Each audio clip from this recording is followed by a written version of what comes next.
Dados do IBGE mostram que no primeiro trimestre de 2019, o país registrou a marca de 12,4 milhões de brasileiros desempregados. Isso sem contar com o número de desalentados, que desistiram de procurar emprego, 4,9 milhões. Para fugir dessa estatística, muitas pessoas buscam o empreendedorismo como solução. Mas antes de montar um negócio, é necessário conhecer o mercado e principalmente o cenário político, econômico e social. Empreender também requer passar por algumas etapas e a primeira delas é se conhecer, dominar a área que deseja atuar, se planejar. No Rio em Foco, que começa agora, vamos entender como as instituições de ensino estão olhando para essa questão e por que o planejamento é crucial para obter êxito profissional. Vem com a gente.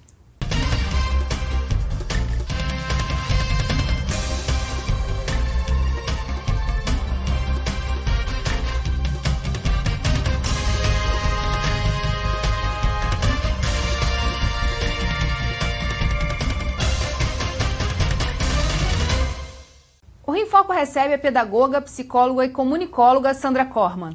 Ela desenvolveu a metodologia Trajetórias de Vida, que aborda os desafios e a importância de ressignificar o trabalho na vida das pessoas. Na matéria a seguir, vamos conhecer o programa do Instituto Gênesis, da PUC-Rio, que possibilita pensar no futuro antes de tomar a decisão de se tornar um empreendedor. O Trajetórias Experimentais ele foi um projeto, um programa desenvolvido pensando numa etapa anterior à pré-incubação e à incubação. Nós temos dois ciclos aqui, né, dois programas pensando na geração de empreendimentos, que as pessoas elas vêm com um projeto empreendedor para modelar o seu negócio, abrir o CNPJ. Esse seria a etapa de pré-incubação, que aqui no Gênesis a gente dá o nome de germinação. Ou a pessoa já tem um CNPJ, já tem uma empresa, já vende produto, serviço, mas ela quer escalar, quer internacionalizar, quer acelerar o negócio, e esse é o período de incubação. Aqui nesse programa Trajetórias Experimentais, como o nosso foco está no sujeito, a gente não necessariamente pede para eles fazerem um projeto de um negócio ou de uma empresa, né? O projeto ele pode ser um estudo, um mestrado, o projeto pode ser a criação de uma banda, como é o caso de um dos empreendedores aqui hoje, uma das pessoas. Essa primeira turma, a gente abriu um processo de seleção multissetorial, não focamos em nenhum setor específico, sem idade limitada. O público-alvo ele foi de um público-alvo de 18 a 80 anos, tanto que o perfil hoje tem gente de 22 e gente de 70. Mas a ideia é que ano que vem a gente lance o primeiro Trajetórias Experimentais setorizado, que a gente chama. E aí sim é um público que não que trabalhe com esse setor, mas ou que trabalhe, tem desejo de trabalhar, ou que esse setor de alguma forma atravessa essa vida profissional dele. Na verdade, é uma pré-incubação, né? É uma possibilidade das pessoas pensarem nesse próprio negócio. Quando a gente explica, né, o que é esse programa, rapidamente as pessoas imaginam, então é uma incubadora de gente. Então fica esquisito, incubadora de gente, a gente voltaria para o termo inicial. Mas sim, é alguma coisa onde não se tem como condição a ideia do empreendimento ou empreendimento formatado, realmente é uma etapa anterior. E como surgiu essa ideia, como é que foi esse caminho, né, de trabalhar com tantos jovens, ver essa indefinição e essa dúvida sobre o que fazer depois de sair da universidade e pensar esse programa Trajetórias Experimentais? É uma longa história, porque é uma longa trajetória, né? Primeiro em sala de aula, né, desde 87, observando, né, como os sujeitos se comportam na graduação e me permitindo, a um determinado momento, monitorar as trajetórias, né, que é quando eu inicio com a temática Projeto de Vida, né, mais ou menos 2001. E esse permitir, né, observar, na realidade, a criação da disciplina foi exatamente por causa do empreendedorismo, né, que ele aporta nas universidades brasileiras, né, no mais ou menos 87, e muita coisa foi feita, mas a gente sabe muita coisa ainda restando fazer. E eu observava, né, tanto na prática em sala de aula, né, em diferentes universidades que eu entrava em contato, ou na própria clínica, a temática da dúvida, a dúvida como um lugar de permanência, né? Então, o sujeito, durante a graduação, relatando que não sabe muito bem o que quer, não sabe quando quer, se vai querer isso ao longo dos anos, não sabe se conseguirá inserção profissional. Então, eu até observei uma mutação nessa dúvida. Então, em 87 se perguntava como eu me insiro.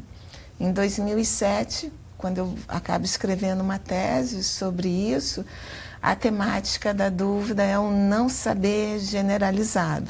Até porque a gente está num cenário de muita informação que não necessariamente significa que as pessoas consigam acessar o que elas precisam saber. Eu acho que a gente nunca teve acesso a tantas informações e, ao mesmo tempo, a gente nunca teve tanta dificuldade de selecionar, de tratar, né? São muitos especialistas. Chega um momento as pessoas parecem carecerem de especialistas que os ajude a escolher quais os especialistas, né? E uma certa angústia em relação a essa temática. E qual é o principal medo que você observou também nesse acompanhamento das trajetórias das pessoas? Tem o medo, né? O medo já seria positivo, que pareceria um foco, né? Medo de... A gente sente, né? Eu, né? E colegas, tanto na área psi, quanto pessoas em contato com jovens, né? Sejam como os pais, sejam professores.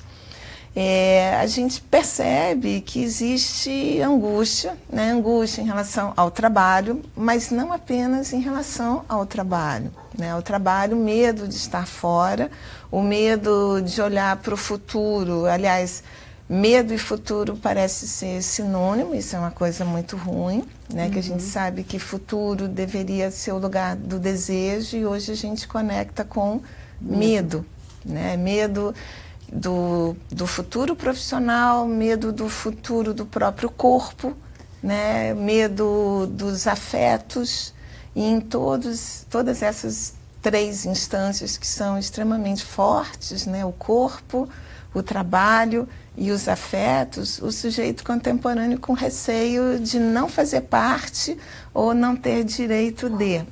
Agora, tem uma questão, assim, as pessoas estão ficando mais longevas, a gente está falando da dissolução de vários dos empregos que hoje existem, da criação de novos, que não se sabe quais vão ser, em que áreas, e isso também acaba sendo um caldo para poder desequilibrar as pessoas, no sentido de fazer elas temerem isso, não?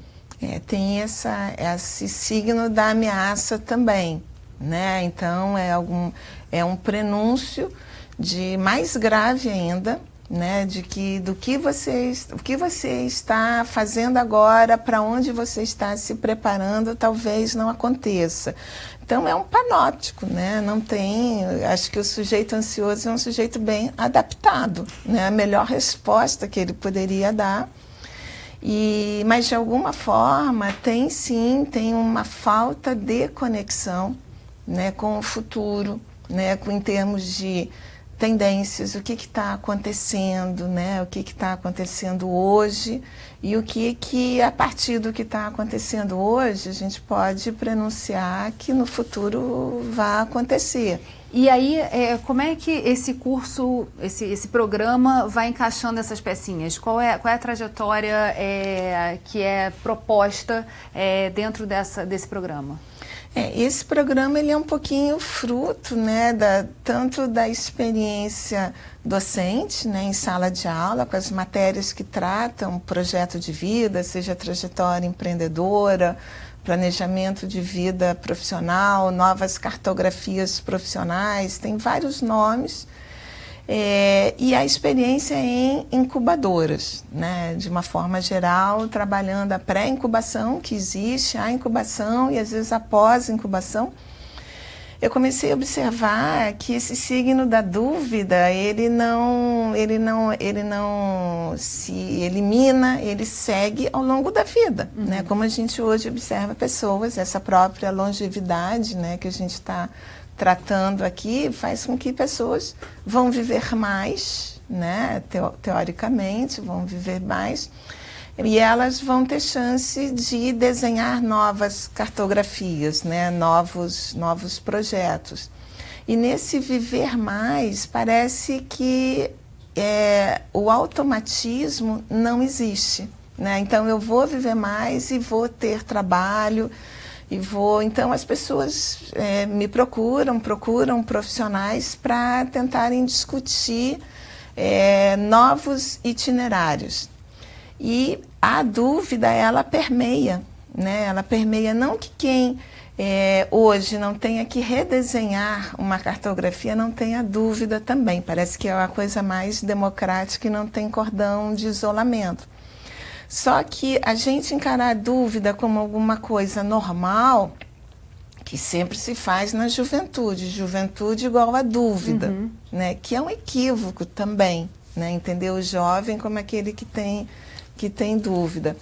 A gente observa que essa dúvida, ela carece muitas vezes de um retorno a um equívoco original que pode ter iniciado com a pergunta da escolha profissional a partir do que você gosta, em que você é bom. E aí esse tema da ressignificação do trabalho é que a gente vai falar no próximo bloco, não sai daí. Rio em Foco aqui, política e economia caminham juntas.